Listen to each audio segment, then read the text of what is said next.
Thank you. My questions are about non-physical. I put together a correlation of just things from one workshop and another workshop, and it made some very interesting questions appear for me. There was the mention of physical experience in Samuel Adams, and then these people being here now, and that would seem like the gap of 200 years in physical time, and I realized that non-physical doesn't experience time, or I accept that, and it makes sense to me. We experience time. You're the leading edge of that which we are, and you have time, so we do too. Okay, so 200 years seems like 200 years to you too. When we look through your eyes. Right, okay, thank you. So anyway, what do we do during that time? Do we get to ask questions? Do we keep on learning? Well, do not assume that the only gaze that you have is from one lifetime to another. In other words, you are eternal. That would be like saying, I am in this body and I am a man, therefore I am a father, therefore I am a golf pro, therefore I can balance my checkbook, and I am a brother. And right now I'm playing golf, therefore I cannot think about the other things that make up the continuity of who I am. And we say, as this non-physical consciousness, you are more agile with your non-physical thoughts than you are with your physical thoughts. The multidimensionality of your beingness from non-physical is unfathomable from your physical standpoint. And we know it is really unsatisfying when someone like us says, well, you just have to take our word for it, or you just have to take our feeling for it. But non-physical is infinite intelligence and omnipresent and can focus anywhere it wants to any time. And when you get that, then you don't apply the limitations that you feel in your physical format to non-physical. And that dream, that vision that you had just now about the unlimitedness of your being is just a beginning step of the unlimitedness that you really feel as non-physical energy. You just took a glimpse into what it's like for non-physical. The story that she's referring to was Jerry and Esther and Tracy arriving in Boston and us playing with them. Let us give you more background on this. Jerry and Esther were very new to this kind of thinking, and when they began, the people who surrounded them mostly in the workshops were of a metaphysical bent, which was very foreign to Jerry and Esther. They did not have thoughts about that, and they wanted to talk about past lives, and Jerry and Esther had never heard of such a thing and weren't all that interested in it. And when they began asking us about it, we were not encouraging conversation about past lives because we wanted them to focus where they are in the here and now. We want them to be who they are now and allow the fullness of that which they have become to flow through them here and now. So we didn't play with them about that at all. And they, as were many of the people in the various audiences, were beginning to feel very linear. They were saying things like, well, I now accept, and it was a hard jump for them, especially for Esther, I accept that I have lived more than one physical lifetime. But then she began saying things like, well, that couldn't have been us because that person was alive when that person was alive. So we couldn't have been that person and that person, because her thinking was, somebody has to croak before they can be born again. And so, because they were beginning to go down the wrong track on understanding consciousness and the way it expresses itself, we said to them, you're going to like Boston. It was the last place of physical for you, which got Esther's attention. She said to Jerry and to Tracy, I was in Boston last. And then we said, all of you. And she said, all of us. And now they're in the limousine on the way to the hotel, and they are saying, who was I? Who was I? Who was I? Who was I? And we said, when you stand before the statue that is you, you will know. And they said, statues, we have statues. We were famous. And so they dropped off their bags. It's 1 o'clock in the morning, and they are running all over Boston, standing in front of statues. I can picture it. Hoping for the best.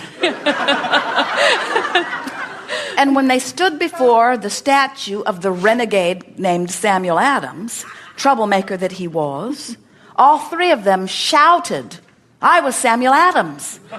And then they looked at each other, not you, me.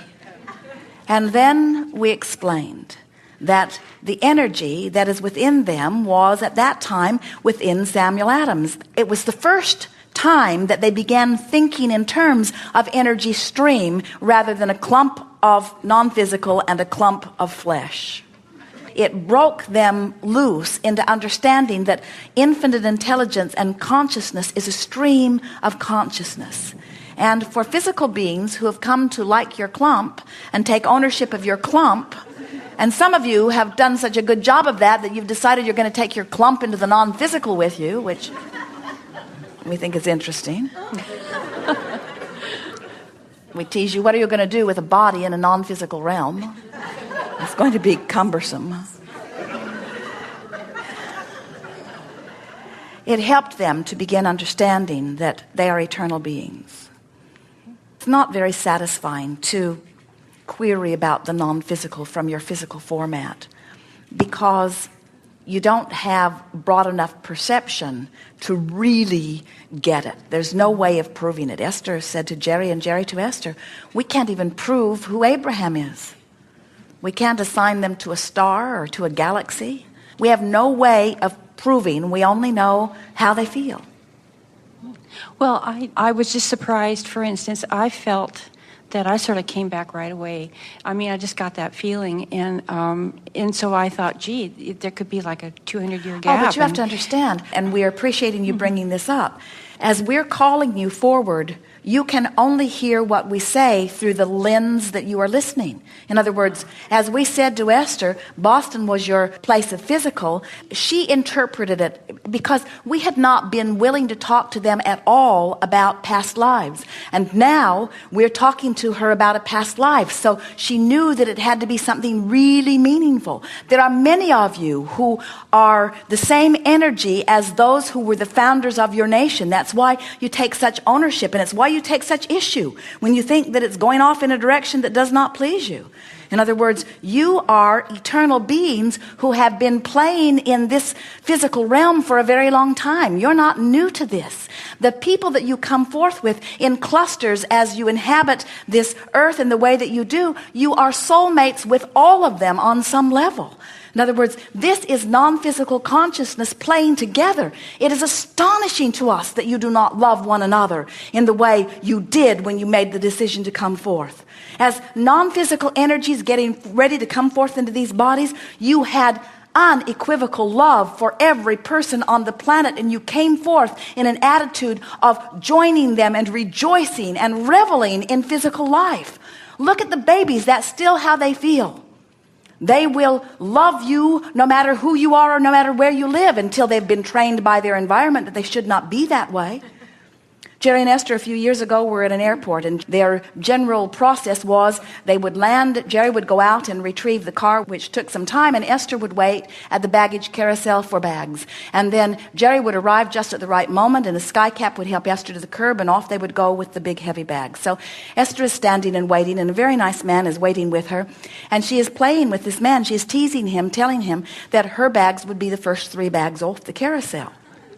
They always are, she said. And he said, no, my bags will be the first 3 bags off the carousel. They always are. And Esther said, well, that was before I was here. But now I am here. My bags will be the first 3 bags off. And he said, no, my bags will be the first 3 bags off. And then a big, beautiful bag came rolling off, the first one off, and he grabbed it and smiled and pulled it off and put it down. And Esther said, thank you very much. That's my bag. And he said, what? And he looked. Their bags were identical. They had 3 identical bags, and Esther's bags were the first 3 bags off. And because he did not know they were hers, he pulled every one of them off for her. And she thanked him profusely. They had a wonderful time. They did everything short of hugging each other.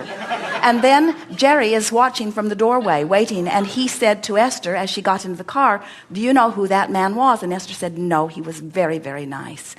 And Jerry said, he is the television evangelist. He is the one that preaches fire and brimstone. He's the one that when you hear him, you yell, shut that off.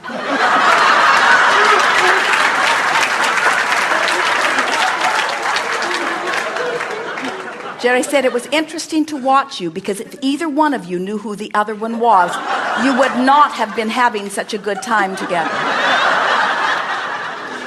And so what we're wanting you to understand is that if you could leave behind your self-imposed biases that you've picked up from your cultures as you separate yourselves in your fear, you would be these loving beings who are embracing one another as the fellow travelers that you are, you see. That's what it feels like from non-physical. And anything less than that will always feel off to every one of you.